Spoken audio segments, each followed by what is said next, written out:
ಪ್ರಿಯ ವೀಕ್ಷಕರೇ, ಶ್ರಾವಣ ಮಾಸದ ಕಡೆಯ ಸೋಮವಾರದ ಪ್ರಯುಕ್ತವಾಗಿ ಪಾದಯಾತ್ರೆಯ ಮುಖಾಂತರವಾಗಿ ಧಾರವಾಡ ಜಿಲ್ಲೆಯ ನವನಗರ ಸಮೀಪದ ಗಾಮನಗಟ್ಟಿಯ ಗ್ರಾಮದ ಭಕ್ತಾದಿಗಳು ಬೆಳಗಾವಿ ಜಿಲ್ಲೆಯ ಸೌದತ್ತಿ ತಾಲೂಕಿನ ಪುಣ್ಯಕ್ಷೇತ್ರ ಮುರುಗೋಡದ ಪವಿತ್ರ ಮಠವಾದ ಶ್ರೀ ಚಿದಂಬರೇಶ್ವರ ಮಠಕ್ಕೆ ಮುಂಜಾನೆ 4 ಗಂಟೆಗೆ ಪಾದಯಾತ್ರೆ ಪ್ರಾರಂಭವಾಗಿ ಧಾರವಾಡದಿಂದ ಬೈಲಹೊಂಗಲ ಮಾರ್ಗ ಮುಖಾಂತರವಾಗಿ ಅಲ್ಲಲ್ಲಿ ಪ್ರಮುಖ ಸ್ಥಳಗಳಲ್ಲಿ ನಿಂತು ನೀರು ಮತ್ತು ಊಟ ಮಾಡಿ ಹಾಗೂ ದಾರಿ ಉದ್ದಕ್ಕೂ ಹಾಡು ಮಂತ್ರ ಭಜನೆ ಪಾಠ ಮಾಡಿಕೊಂಡು ಸರಿಯಾಗಿ ಶ್ರೀ ಚಿದಂಬರೇಶ್ವರ ಮಠಕ್ಕೆ ರಾತ್ರಿ 12 ಗಂಟೆಗೆ ಸಮಯ ತಲುಪುತ್ತೇವೆ ಎಂದು ಪಾದಯಾತ್ರೆಯ ಮುಖ್ಯಸ್ಥರು ಗುರು ಚಿದಂಬರ ಅವರು ನಯಾನಗರ ಹತ್ತಿರ ನಮಗೆ ಭೇಟಿಯಾದಾಗ ಮಾಹಿತಿಯನ್ನು ನಮ್ಮ ಜೊತೆ ಹಂಚಿಕೊಂಡರು. ವರದಿ ಬಸವರಾಜ್ ಕುದ್ರಿ, ಸಾಕಿನ್ ಮೊಗ್ಬಸವ್. ಏನು ಯಾವ ಉದ್ದೇಶಕ್ಕೆ ಏನು ಅಂತೀರಿ? ಇದು ನಾವು ಮುರುಗೋಡಕ್ಕೆ ಹೋಗ್ಲಿದ್ದೀವಿ. ಚಿದಂಬರೇಶ್ವರ ಶ್ರಾವಣ ಸೋಮವಾರ ಕೊನೆ ಸೋಮವಾರ ಅಲ್ರಿ.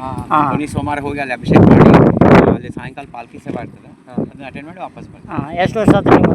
2ನೇ ವರ್ಷ. 2ನೇ ವರ್ಷ ರೀ. ಹಂಗೆ ಇನ್ನೊಂದು ನಮ್ದು ದಿಂಡಿ ಹೋಗ್ತದೆ, ಅದು 25 ವರ್ಷ ಆಗ್ತದೆ. ಈಗ ಅವರಿಂದ ಬಂದ್ರಿ? ನಾವು ಹುಬ್ಬಳ್ಳಿ ಗಾಮನಗಟ್ಟಿ. ಬಳ್ಳಿ ಗಾಮನಗಟ್ಟಿಯಿಂದ ಬಂದೆ.